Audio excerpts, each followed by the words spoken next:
right. Good morning, good afternoon, good evening. I have no idea where in the world that you are at, but wherever you're at, we're excited that you're here and that you're watching with us, that you're learning with us, that you're growing with us, that you are figuring out what it takes to live boldly with purpose.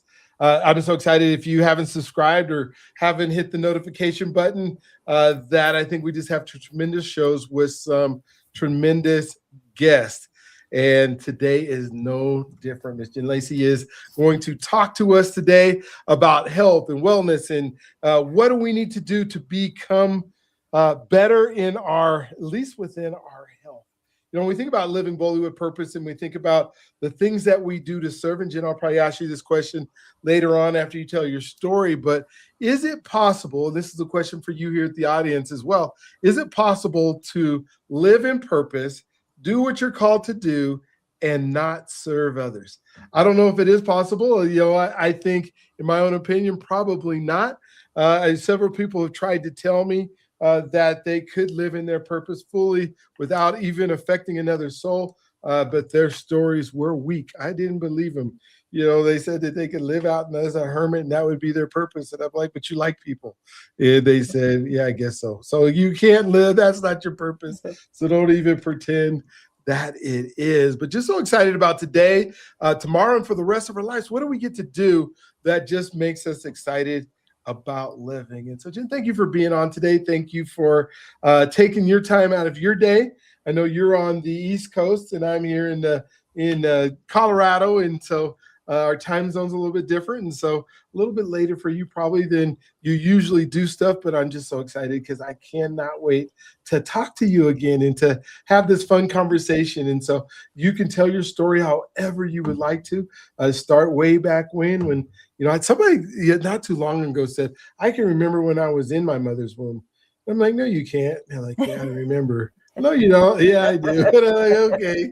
I wasn't going to argue that much with them, but you know, at least whatever that time is in your life that you want to share with us. And then we'll just chop it up after that and have a tremendous amount of fun. So again, thank you for being on. I can't wait to hear from you. The floor is yours. Tell us who Miss Jen Lacey is. Yeah, well, thank you. Thank you for having me on here. So I just want to, I think probably the place to start is being a teacher. So I just retired actually from 30 years of service. And so the journey, and you know, and people say, oh, I can't believe you did 30 years, you know, and I thought, well, I didn't buy years at the point where you could buy years and retire early. And I didn't do that. But the first 22 years I taught kindergarten. And I think that if anybody is in the education system and maybe you're not an early elementary teacher, I would encourage you just to poke your head into a classroom and just see what the ecosystem of 5 and 6 year old looks like, because it's a phenomenal learning space. And I think that being in kindergarten, it taught me so many things about life. Also taught me about not just being the teacher, but also being the learner, because I can have a whole lesson plan of all the things that I'm going to do. And then if somebody accidentally vomits on the carpet, there's going to be a whole nother lesson that's going to happen. And so flexibility and, being able to just kind of go with the flow was part of my teacher training. But also how to treat each other and talk to each other. And, I very early in my career, I decided that, at that point we had all these school rules and all these different expectations, whatever. And I thought, most of these kids are 5. And so in probably a moment of kind of desperation, I just said, okay, we're going to have one classroom rule. 1, you're going to show respect and work hard. Mm-hmm. And so I said, most of you are 5. And so we need to do those 5 things, those 5 words. And so everything, and it was almost like that was the umbrella. So everything that we did, how we talked to each other, how we treated the materials, how we navigated all of this space in the classroom, it was based on showing respect and working hard. Now that looked different for one student compared to another. how I'm going to show respect or how I'm going to work hard. We had some students who came to school and knew all their letters. They were ready to read and write.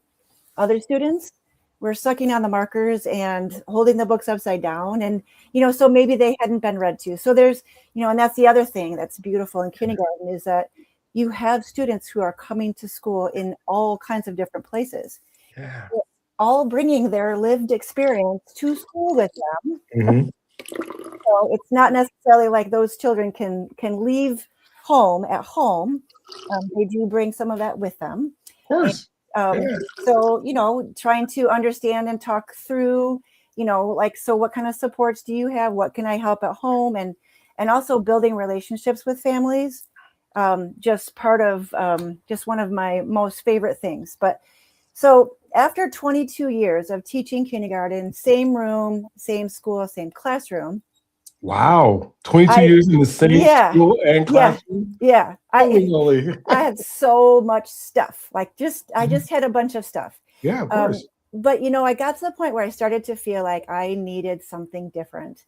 And I was starting to feel a little bit, I don't want to say hard in my heart, but I felt complacent and I felt like, it's not challenging me enough. Not to say that kindergarten is not challenging, but I could feel in my heart that I needed something. I didn't really know what, but so anyway, I put in for a transfer, and I was offered another kindergarten position across the district in another building.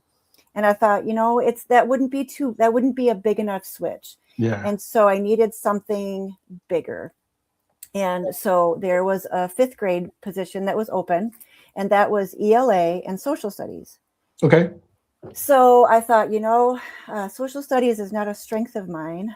And I even said that in the interview. I said, I am very interested, but I'm nervous about, fidelity with the social studies because I don't feel like I'm highly qualified. And so I was just assured that, they would train me and teach me and talk me through it.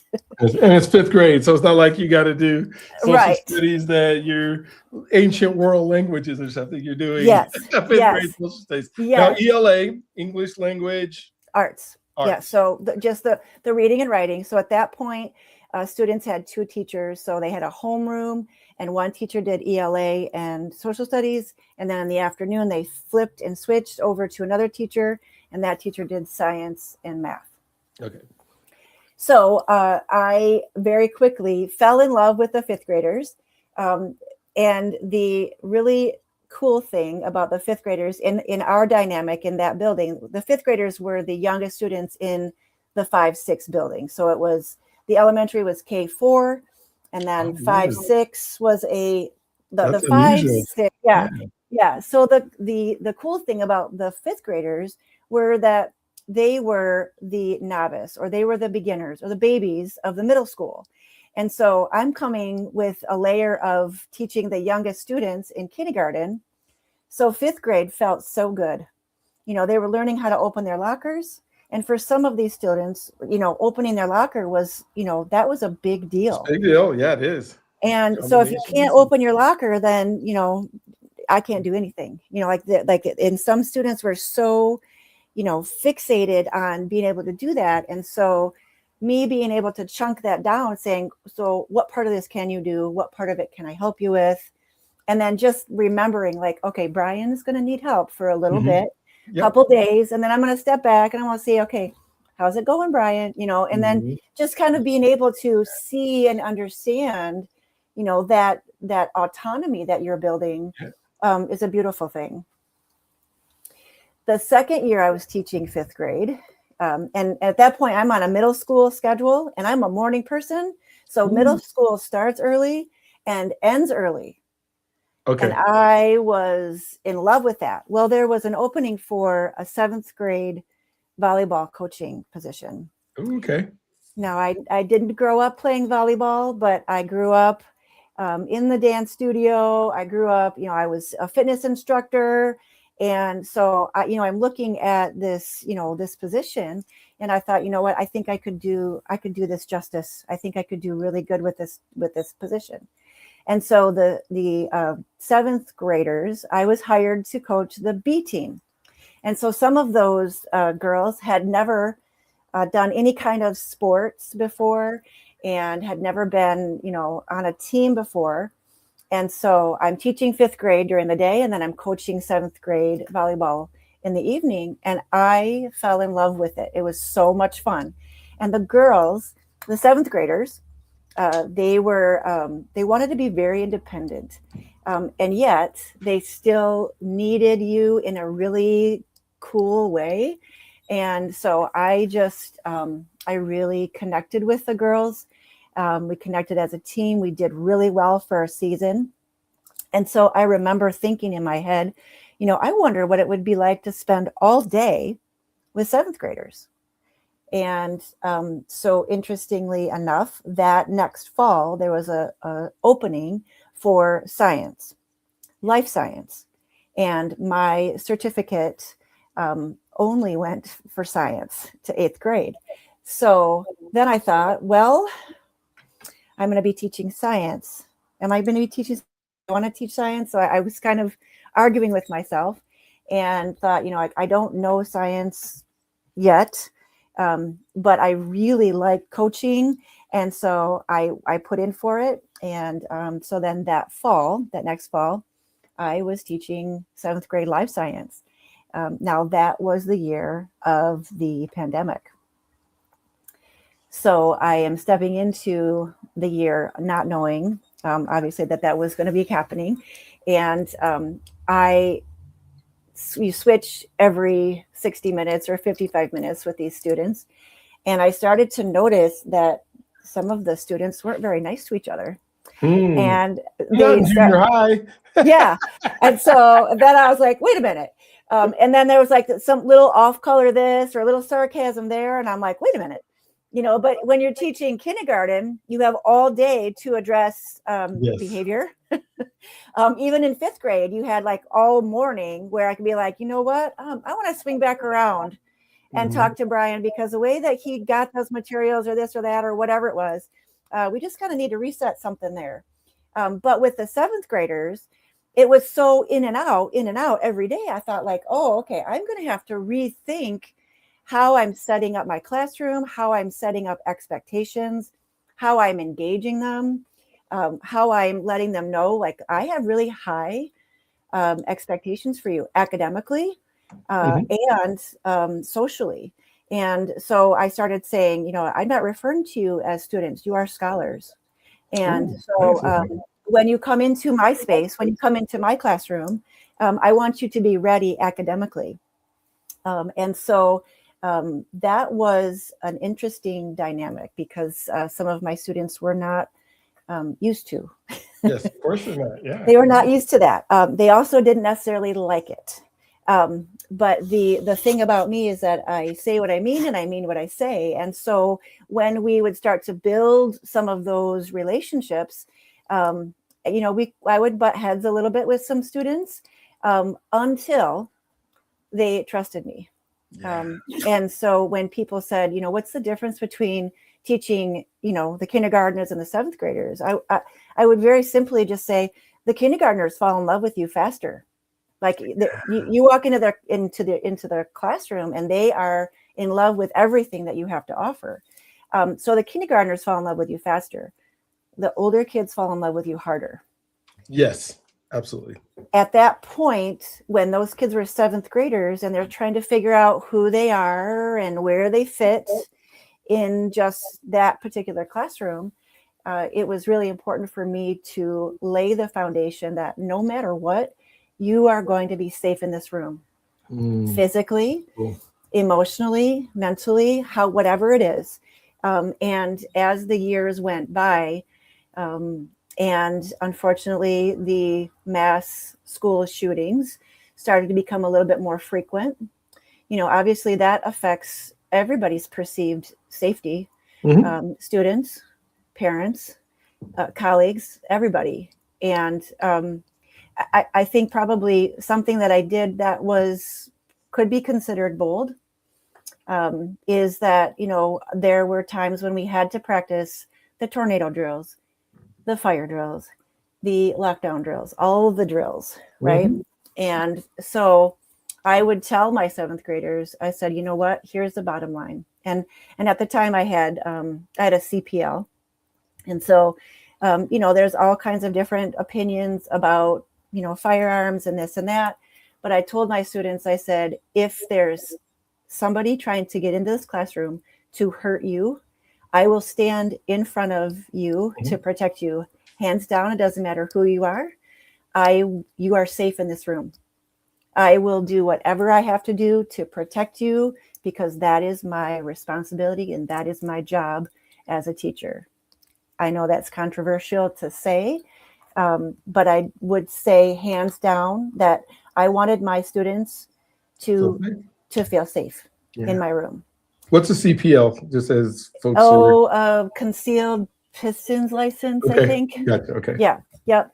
So, not that I would want to walk around and, I'm also a yoga teacher, so I'm very into the Zen, but I wanted them to feel safe. And so I said, whatever I'd have to do to protect you, whether it was the fire drill or the lockdown drill, we took those very serious. And so them feeling physically safe, that was first. Then them feeling emotionally safe, as far as their mindset, I wanted them to understand and really connect with the fact that making mistakes, that is not only okay, but it's necessary. That's the necessary fuel in order to learn and grow. And so whether I was on the court with my volleyball players, like some of my girls, with seventh grade volleyball, getting that ball in play, so serving the ball was one of the biggest things that we did. And our season was short. So I want to say maybe 7 or 8 weeks long. So for us to come together as a team and then to get that ball in play, so serving and volleying back and forth, that was our main goal as far as their skill development. So anyway, when I was just starting seventh grade, I was also starting to think, okay, so I'm going to be done with my teaching career here in about 6-7 years. What am I going to do when I grow up? I started teaching a little bit younger. And so, I retired at 52. And so I knew and had been kind of, looking for something to do. And so I had found Saybrook University in my search. And so when I started teaching seventh grade and was coaching the volleyball, I started my PhD in mind-body medicine. And so as a part of that, one of the specializations that I secured was in health and wellness coaching. And so I'm learning about all the cognitive connections and all the metacognitive connections. And so as I'm teaching life science, I'm being clinically trained as a life coach, and I'm, coaching volleyball girls. I also, around that same time, decided to engage or embrace cold turkey sobriety. And so when I was young, I was 13 when I started drinking alcohol. And so I was teaching the students the same age when I started. And so, once I had, built some relationships with students, I made a lunch, like a Lacey lunch crew is what we called it. And so there were some students who just needed and wanted a quieter, calmer space to eat lunch. And so I had a small group of kids that would come in and just sit. And so we would just connect. And, so I'm listening to some of the trials and tribulations of, some of the kids. And, the peer pressure is pretty strong for some of them. And so, it was good to hear what they had to say. So I could, quietly or inside my head intuitively understand, like, okay, so if this is what they're navigating and this is what they're trying to say, no, this is what I can do, or this is what I need to do as far as my own journey of sobriety and healing.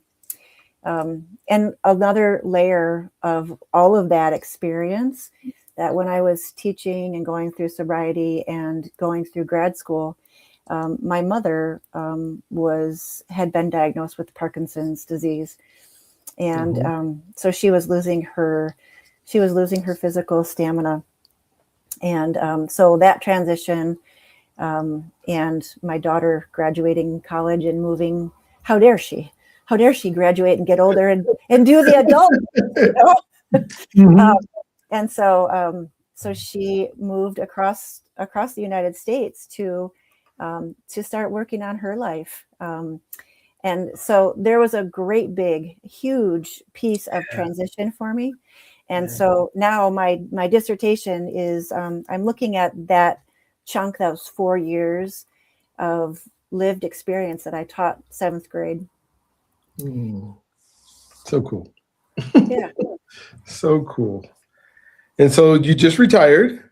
I just retired. And so, because I was thinking, how does a 39-year-old retire after 30 years of teaching when you're only 39? But oh man, you look so good for the age or the time that you've been on this planet. And it's so good. 53 now. Wow, Yeah. that is so cool. Yeah, and just hearing your stories and being in education, and my daughter's a pre-K teacher right now, and Okay. so they've even lowered the age a little bit. I can remember my days at the elementary school with the kindergarten classes compared to the 5th grade.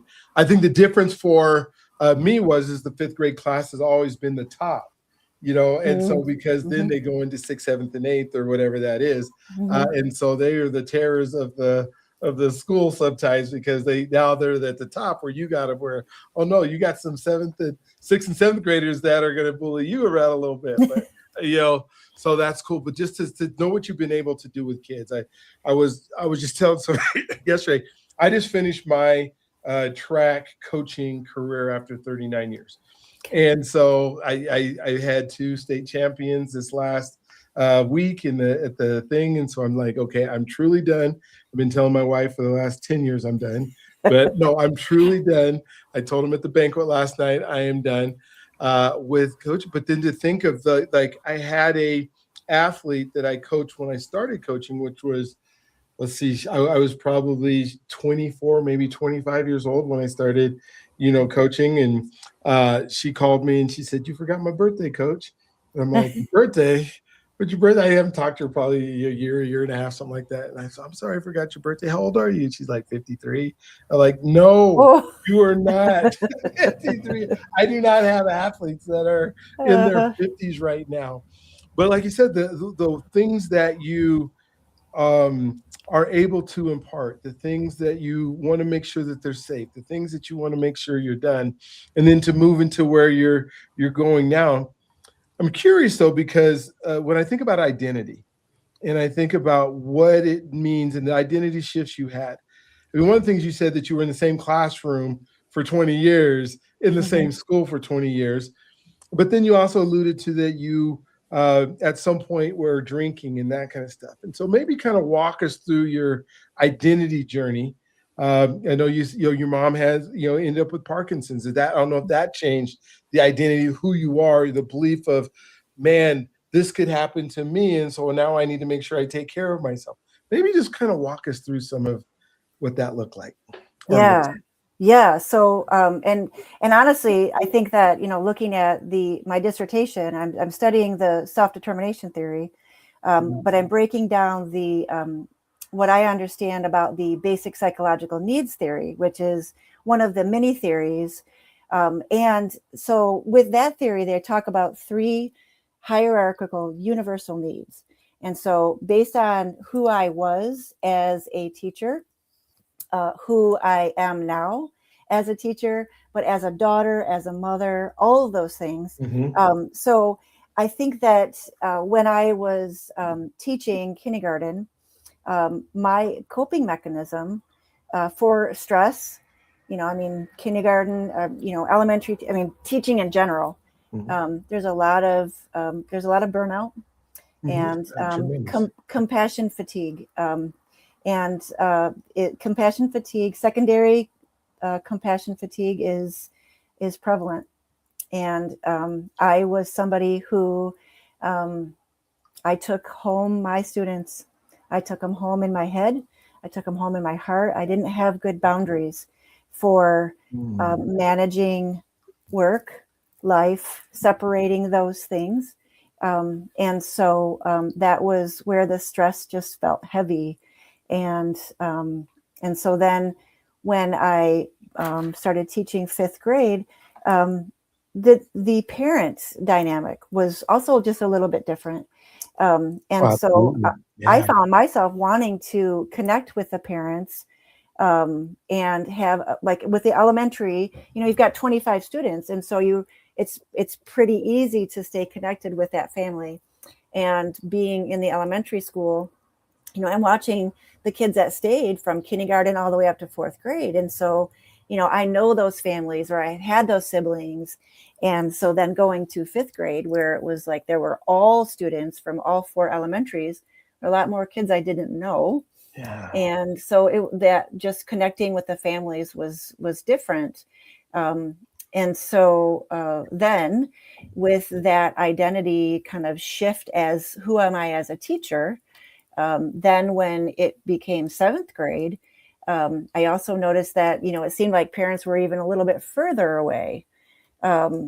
Maybe not further away, but then once the pandemic hit and we're trying to engage with kids and trying to send emails and trying to connect with, trying to see like, where are you out in this, that was a really interesting way I found myself. I was somebody, as far as a teacher, I liked being in face-to-face with students because I would use their energy or their tone of voice or, the eye rolls. Yeah. I would use all of that in my instruction. I would either put, these two students together as partners, or, they're not vibing, so I need to give them a little bit of space. But, you're seeing the social dynamics in the classroom and listening to how students are talking to each other, treating each other. And, when we were behind screens, that was really hard for me to know the kids, even just to hear, like, what does your voice sound like? Yeah.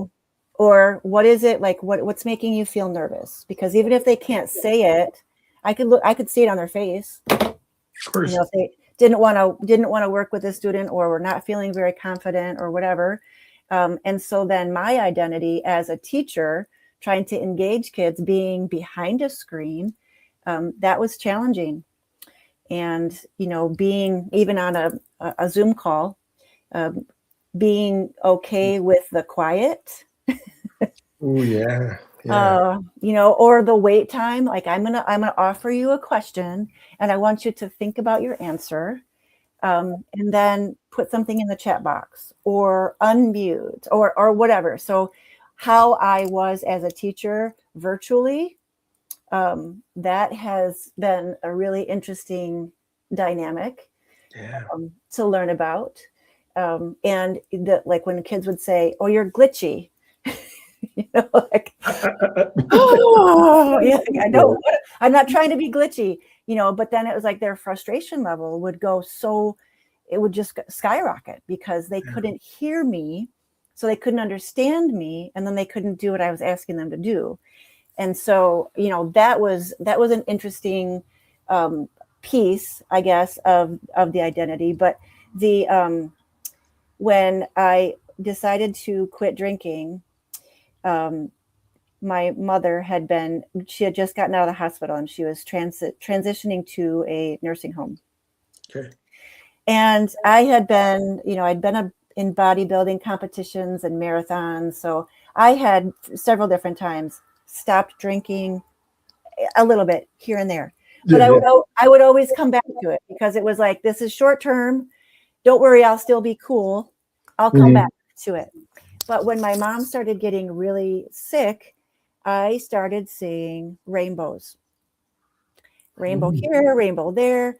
And then I started kind of leaning into them, because then I thought, okay, what was I thinking about when I saw that rainbow? Or, just little, it was almost like it was too coincidental, like it was happening too much. Yeah. So I needed to somehow lean into it. And I didn't necessarily grow up with a lot of spirituality, and I didn't grow up going to church. And so I was almost like not afraid of it, but unfamiliar. It was Okay. almost like there's signals, there's symbols, there's all these different things. And so I need to maybe lean into this, and so it was almost like I had to open up the box. I had to, first of all, I had to hold the box in my hand, Yeah. and realize, okay, there's something here. And so then when I opened, I kind of peeked into the box of faith, Okay. of spirituality. And I just kind of started listening and leaning into some of the thoughts that I was having, and started thinking about, okay, so when I was drinking, it was really easy to have all of these ruminations of not being good enough, and not being smart enough, and not. And I thought, no, wait a second here. Because if I, as a teacher, as a coach, if I am going to profess mindset and growth mindset, I need to, hands down, take a look at how I'm talking to myself and what I'm saying to myself. And then I need to see, like, okay, where is the BS here? Because if there's anything that's there that's negative or deficit based, there's a piece of me that's going to hang on to it. And so reprogramming the way that I thought, the way that I talked, and the way that I presented just who I was, I think, like the baby Einstein, I would want every single one of my students to embrace wherever their core strengths are. And so, then I thought, okay, so if that's what I want for other people, I need to step back and have a really honest conversation. Am I doing that for myself? And so when my identity, when I started thinking about, okay, who am I? And who am I now? And then, a day or so later, I would say, okay, well, who am I now? And then I started taking that question and I started changing the intonation of it. And so 4 words, but changing, like if I said, who am I now? Versus who am I now? Or who am I now? Or who am I now? Like the 4 words, right? So the answer is different based on which word I emphasize. And so some of those, like, really kind of deep intellectual, or, just deep thoughts, they came because when I first started grad school, my academic advisor suggested that I start doing a journal. She said, just start writing down your thoughts, because at that time I didn't know what I wanted to do my dissertation on. I didn't have, my theoretical framework set up or anything like that. And so she just said, just start jotting some things down and get a journal. And I thought, she's really smart. I don't really want to do it because I'm not a journaler. Like, I hear you. So, but I leaned into it, and I went and got some markers, and, I do love to go to the office supply store.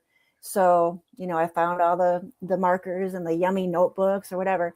And I just started just doing it. And it became something that it was almost like a release. And so I started jotting down pictures and turned into acronyms and, all kinds of different pictures, journal, like just sketches, really. And so part of my dissertation is taking a look at all of those things and how the identity as a mother, as a daughter, as a teacher, as a researcher, how all of that has kind of unfolded. Yeah, shaped you. Wow. That's so cool. Thank you for sharing that, because that's, sometimes we just don't get a look deep inside of to how people have changed. We see the product, which is who you are now, but we don't see the progressions that it took to get you. And then sometimes, especially in this comparison world, and with social media and everything else, we always want to compare ourselves to who we see or who we see what they're doing, and say, excuse me, why haven't I been able to do that? They didn't take as long as it took them, as long as it's taken me. Even like, somebody who's finishing up their doctorate, and they get done real quick, and they got all this time, and and you go, well, how come they were able to do it and I'm not able to do it? Or we just compare. I think part of it's our nature to do it. How, for you, because there's all these different amazing stages of your life, how have you avoided comparing to others? Have you, just because you're just in depth with your kids and that's all that's important, or has that caught up to you a little bit, and then you just figure out how to get rid of it? Kind of talk to me about comparison. Yeah, so I am one who does that. Okay. Very motivated by grades, very motivated by, checking the boxes. Done, done, done, done, done. And then I thought, okay, so wait a minute. Anytime that I am stepping into some kind of a mode of comparison, or anytime that I'm saying, why hasn't this happened yet? Or whatever it is, I need to remember who's driving the bus. And I am not driving the bus. Yeah. Yeah. I can think that I am, but I'm ultimately like the So one cool. of the acronyms, probably the most important one. I have a series of 33 of them. Okay. And so the one I think that is probably the leader is trust. And that one stands for taking relevant, useful steps towards. Mm-hmm. And so when I think of stepping into faith, Mm-hmm. or stepping into listening to my purpose or where I'm going, it has to be that I'm listening. It has to be that whatever steps I'm taking, it has to be something that's relevant. And maybe God is trying to get me to wait. Yeah. Slow down, girl. Yeah. Yeah. If it goes too fast, it's not going to go well. And I'm somebody who my mind goes really fast. And so the times that I feel or I think that whatever is happening isn't exactly how it's supposed to go, I need to step back and remember, what is the lesson? What am I supposed to be learning right now, today, or however it's supposed to look? Talk to me a little bit about you, because you talked about your daughter and how dare she move on you. Like, maybe just a little bit about what does it mean to be a mom, and how has that affected your journey and your walk being a mom? Being a mom is one of the best gifts on the planet. And I think that, seeing her as an adult and now a mother herself, it has been just a beautiful way to say, okay, so I mean, being a teacher and a mom, like those two things are beautifully combined. But I think that being a mom, and I think I took it for granted. I think I took, and I only got a chance to be a mom to one daughter, and yet I think of my students also as Kids, kind yeah. of my pseudo children. Mhm. They're my children too. But being a mom, I think has given me the opportunity to listen, to learn, because I can lead and I can say, like, this is what you're going to do. And I can try to profess, like, or to say, or to try to dictate, no, you're going to clean your room now. But also, like when my daughter became a teenager, she had, I would say rebellion. She had a little period of, kind of exercising her own little, freedom, her own independence. And, it's a learning curve. It's a learning experience. And being a mom teaches me how to be flexible, and to grow with her. And so even though I joke about her moving away, we had always talked about her, living across the United States. We have family out in Arizona, and that's where she lives, and she is doing so well, and she's thriving, and it's so wonderful to see that as a mom. You worry about your kids no matter how old they are. But she is doing so well, and I just, you can't be prouder, more proud of, who she is. And, she's taking some of the things that she learned from us as parents, and she's making it her own. That's so cool. There's that time, and I can remember when now that my kids were older, and, they get to the graduation, and a little bit older, then you finally just go, like at least I didn't mess them up, right? At least, because there's no really handbook, or you just do the best you can as a parent, and you try to expose them to the best relationships and the best examples you possibly can, and you don't know how it's going to end up, and then to finally go, she's doing great, she's doing fine. I miss her and I love her, and I miss, I have 4 of my kids that live in California and 4 that live here, and then grandkids are all over the place. And so it's just, oh my gosh, there's just kind of that relief and that pride that says, hey, at least they're, I said they've done well, and they've done well for themselves. But at the same time, it's like, ooh, because you think, am I doing this right the whole time? Especially when there comes a little bit of controversy, or when, like you said, that they get their own thought process that's a little bit different than your thought process. Yeah. I'm like, where did that come from? Yes. Well, and that's not how I think. I think it also goes back to boundaries too. Yes. Because then, like having conversations with my daughter now, when she was younger, I was a little bit, I don't want to say dictatorship, but it was like my rule, my house, this. But then also, kind of creating those boundaries of, well, now I'm an adult, and this is how I want to operate my house. And so then, me saying like, oh, okay, like understanding that, and then us having conversations about that. But then also same thing with being a teacher, being able to set work down, and then, living a life at home. I also think about like, there will eventually be a day that I don't have to do homework at night. So I won't have to be a full-time graduate student at some point. I'll be able to set that down, and so yeah, the boundaries, I think, is it's a part of your identity, as far as figuring those out. Like, this is what feels good. These are, my boundaries. This is what I need, what I want. And then aligning that with the trust that you're continuing to build. I was going to ask you about trust, because one of the reasons I even started podcasts is I went to this seminar where it was a guy named David Horsager who talks about trust and trust leadership, and how to start with trust, and how do you trust people, and how do people trust you, and how do you develop that, because trust is everything.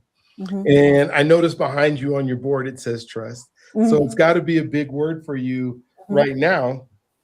And so what does it mean to trust for you as you move forward, and whatever's next for you? What is that like? Is it just you end up start out, I just trust everybody because that I'm supposed to first, and they got to prove themselves wrong? Is it, no, I'm not going to trust you till you prove yourself right? Or is it somewhere in between? Talk to me a little bit about trust. Yeah. So I think, so in my mind, I visualize, so a diving board. Okay. And when I'm stepping out to the diving board, if I am scared about jumping off that diving board, obviously I'm going to have to either like jump all the way off, or I'm going to have to inch forward and then eventually launch. And so in any interaction or conversation I have with anybody, potential business partner or client or really just even friends, because, being somebody who has kind of come back out of life as far as sober, I'm finding new friends Yeah. and Yeah. building new relationships. Mhm. And so, as far as taking relevant, useful steps, like walking towards that diving board, part of what I am doing is I'm trying to spend more time listening than I am talking. And so in conversations that I have with people, I'm not waiting for my turn to talk, Yeah. Yeah. because then I'm not really listening. Yeah. So when I'm meeting with a potential client, or I'm meeting with, or even having a coaching conversation, and even today I was doing some reading assessments with kindergartners, and so I would explain to them, this is why we're sitting out here to get, outside the classroom. What questions do you have? So I'm listening to see what they're thinking about. So Yeah. I'm not assuming that I know that they know that we know that we all have the same understanding about why we're here. And so when I am building trust, I am spending a lot more time listening, Mhm. and not just to the person I'm talking to, but also listening for some guidance from above, that, like, okay, this is the right conversation for you to be having. This is the right situation for you to be in. This is the right Zoom call. This is the right podcast. That everything, like, somebody is going to hear the conversation that you and I are having, and it's going to be just right for that one person that they needed it. Yeah. Oh my gosh, you brought me back to a childhood memory, as we're talking about, because I was and I was thinking, how would you react to little Brian when, I was doing a reading assessment, and, they handed me the book, and I had no idea what was on the page, but I had my finger on there just reading away, just making up a story. I'm sure not even close to what the Yeah. book was about or said. Right. So I Yeah. created a whole story that, as if I was reading, and Yeah. how fun that is to be able to do that. And I can just see how special a relationship with you has been for those kids. And, just I guess the dedication that you put into their lives. And, you never know the impact, right? Because you have, hundreds, you were telling me how the classes got bigger. When I started teaching at the public high school, my PE classes were 75 each per semester. So in a year I have 150 students, and you're like, Mhm. yeah, there's no way I know them. And how did I make an impact on just a few? And I was doing one of these podcasts, and one of my, he was actually an athlete of mine, and he was on the podcast, and I didn't remember. He's like, Coach Arnold, yeah, I was in your class.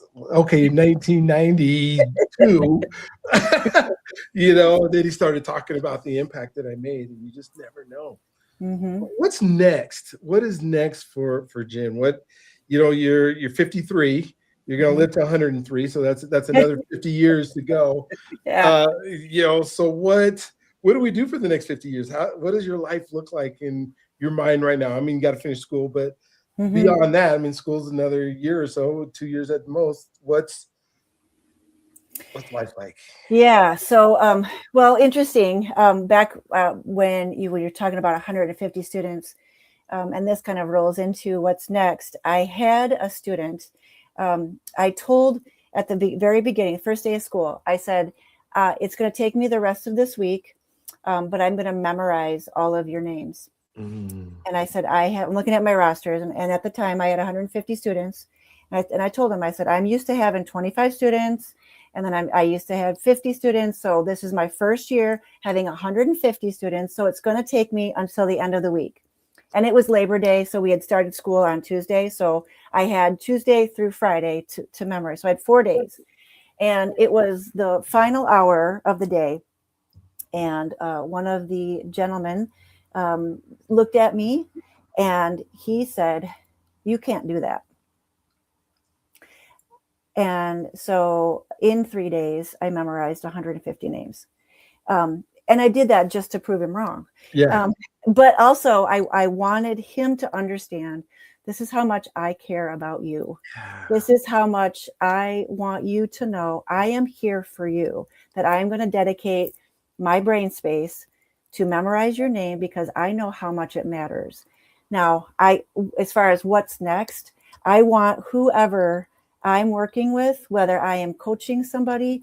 Right now, I'm working with a couple teachers full time until school gets done, but these 2 teachers didn't have intern teaching.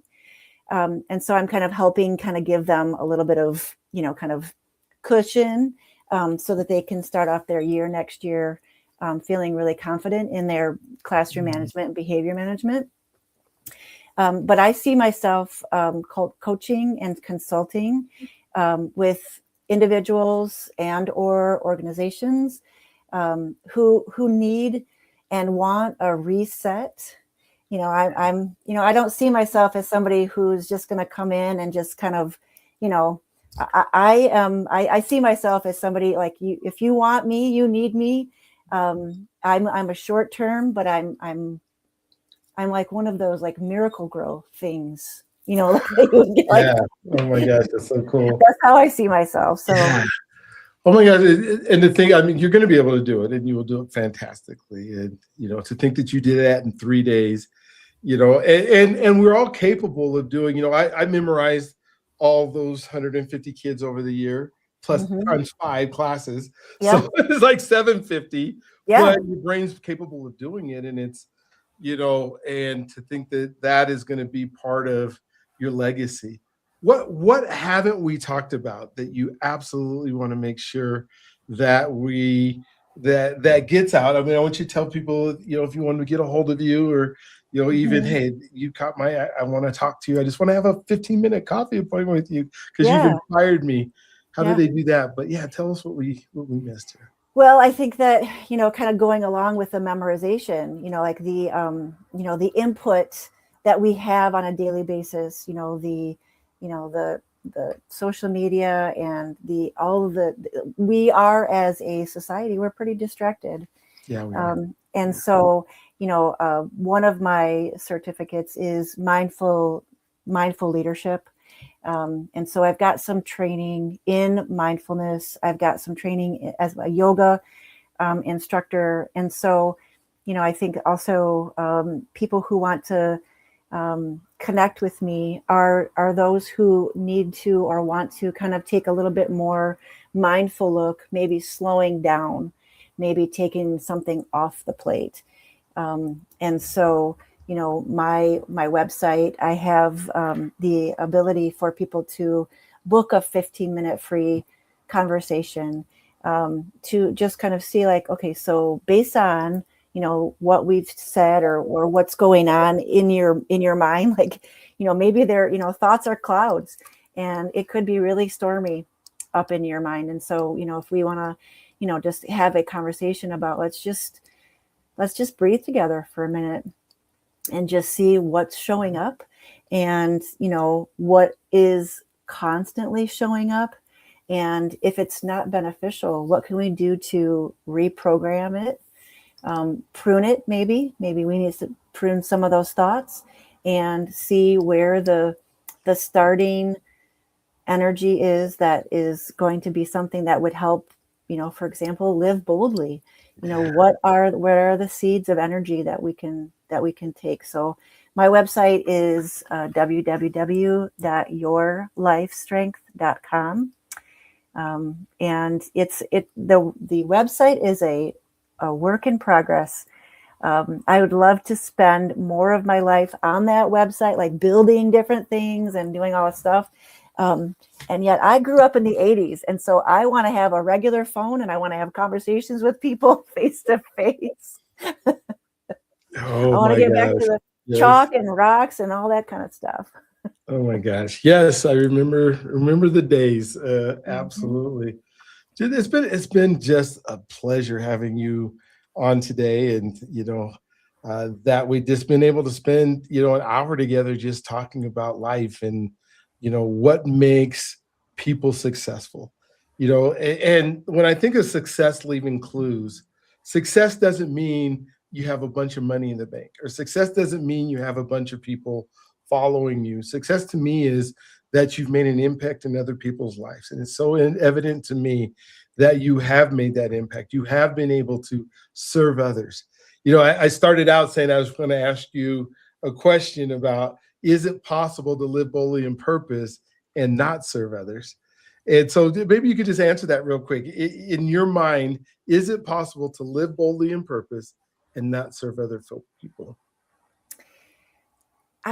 For me, it's not. Yeah. And I came up with this little jingle with my kids. My last 2 years, I was a resilience coach. So I worked with behavior. And so we took this song and we took they were working with the Circle of Courage. And so we said, okay, so sense of belonging was first, and then mastery was next, and then independence, and then generosity. And so we did be good, feel good, do good. And when those three things are in place, you can give good. So you can't give what you don't have yourself. So if you're not serving you in a really authentic and loving way, you can't give it to other people. That's so good. So good. Well, for those of you who are watching for the first time, go ahead and hit the subscribe button, the notification button. Can't wait to so many of these amazing conversations that I get to have with amazing people. And Jen, you've been one of those. I love the be good, do good, give. Yeah. I'll be able to figure it out someday, and hopefully we'll get some time to spend to be able to do. Do you have one last final thought that you'd love to share with everybody? So when you say talking about life, that's one of the acronyms. Looking into fertile energy. Oh my gosh. Thank you. All right. So for those of you who are watching, I always say this at the end, that you are God's greatest gift. He loves you if you allow him to. Maybe let him love on you just a little bit, but you are born for greatness. And that greatness inside of you needs to just jump out, just like Jen has showed us how it jumped out on other people.